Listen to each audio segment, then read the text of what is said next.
In the most recent illustration of ongoing Russia-NATO military tensions over Baltic airspace, newly released footage shows a Russian Su-27 fighter making a sharp turn into an U.S. Air Force F-15C. It is unclear when the video was filmed, with some speculating that it occurred during a prior NATO BAP Baltic Air Policing mission.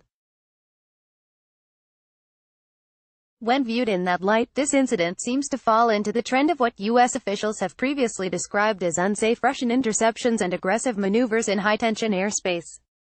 Russian tactical aircraft in the Baltic region have previously been accused of flying with their transponders off, which would certainly compound an already tense interception.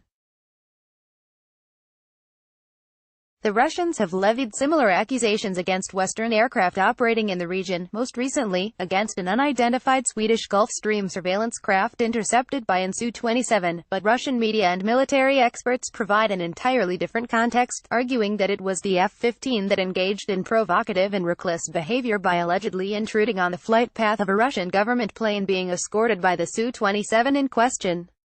The Su-27's pilot was just doing his job, military expert Andrei Krasnopirov told Russian state news outlet RIAFAN. Our government officials frequently fly, and are obviously going to be accompanied by our Su-27s. Our fighters don't intend to attack anyone, but they also cannot allow any encroachment on the flight path of the unarmed VIP plane. When the F-15 tries to fly close to such a plane, we don't know what the NATO pilot is thinking. He could occupy the VIP's flight course, he can try to attack the plane, etc. To deter all of this, our pilots don't allow foreign aircraft near planes that are being escorted. In the video, our Su-27 executed a pinning maneuver on its left axis to let the F-15 pilot know, there is nothing to be gained here. He was clearly warned, turn back, or well both go down.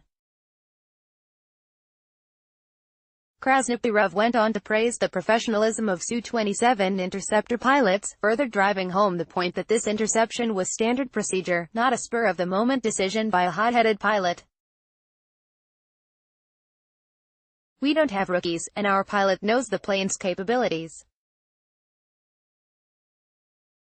He knows how the Su-27 responds to various control commands, he knows much to tilt, how much to thrust, and all the rest. The Russian account is not implausible, given that Kremlin officials frequently fly to and from Kaliningrad, a Russian enclave in Europe nestled between several NATO countries over Baltic airspace. For instance, a similar altercation between an Su-27 and F-16 occurred in June 2017 while Russian Defense Minister Sergei Shoigu was en route to Kaliningrad on board a Tu-154 airliner. Even so, there are currently no corroborating details to confirm or dismiss the Russian account. Interceptions are exceedingly common in the Baltic region, though some are more tense than others. As Krasnopirov points out, the Su-27 pilot was trained and apparently ready to attack the F-15C, had it not promptly veered off course. Whatever the details may be, this incident reveals an unsettling truth about the ease with which the Russia-NATO military buildup in the Baltic can lead to direct military confrontation. This article originally appeared on the National Interest. More from the National Interest.